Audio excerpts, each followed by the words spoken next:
I have several Milwaukee tools and batteries that I constantly need to charge. I wanted a simple off-grid solution that would last a long time and be self-sustaining.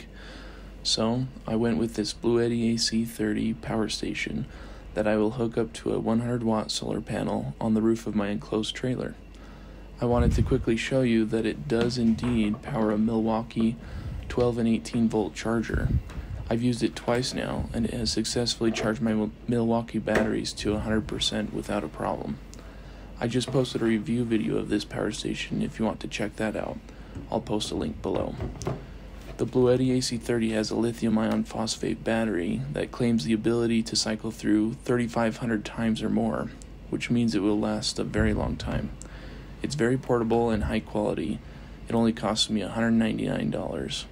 If you're interested in buying the Bluetti AC30, I have it linked down below in the description for Amazon. I'll keep this video short and sweet. All I wanted to show was that even on this small power station, you can charge your Milwaukee batteries. It's really handy for workers who are always on the go.